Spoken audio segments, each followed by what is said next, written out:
Parang ang tanong ay, kaya ba tayo mahirap ay dahil maraming tao? Yes. Ganon. At kapag ba lumiit na ang populasyon, uunlad tayo. uunlad ba tayo?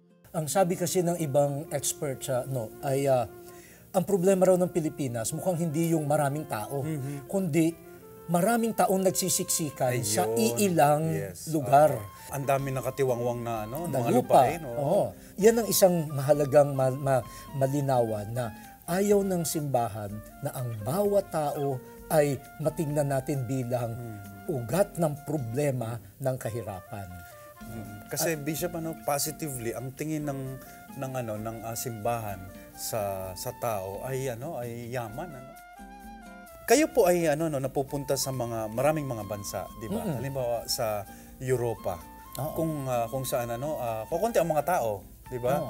At ang sabi nga nila, at maraming matatanda na. Di ba? Ano pong masasabi niyo doon na yun nga na kasi itong mga bansang ito naging very conscious sila na talagang i-control ang kanilang populasyon. Nagkaroon sila ng maraming mga birth control measures, population control measures. Kaya ngayon tuloy ang tatanda na ng mga tao dito sa mga bansang ito.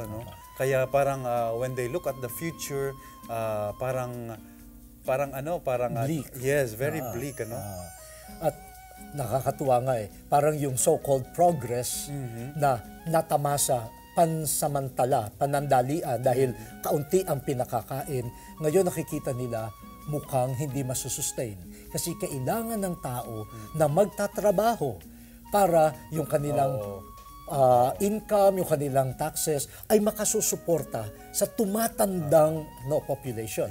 Kaya baliktad ang pyramid, sana kaunti yung matatanda, maraming bata na sumusuporta. Ngayon, baliktad. Dumarami ang matatanda, kakaunti ang sinisilang, kakaunti ang nagtatrabaho, pati yung benefits para sa matatanda, lumiliit, at ang mag-aalaga, kaunti na. Kaya, anong klaseng progress yun? Ngayon, kumukuha sila ng mga migrant workers.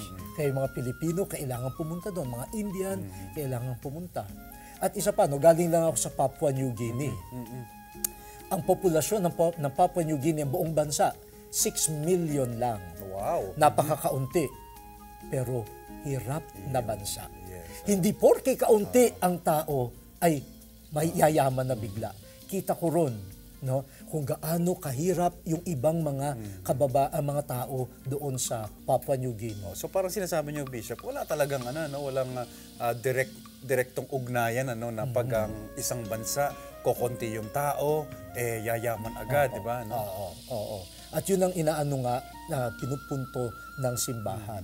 Kung meron tayong kailangang gawin na pag-manage ng population na naaayon sa tamang mga prinsipyo, huwag sisisihin ang tao na dahilan ng kahirapan. Baka baliktarin, ang tao ang maging daan para makahango sa kahirapan. Wow. Amen. Amen.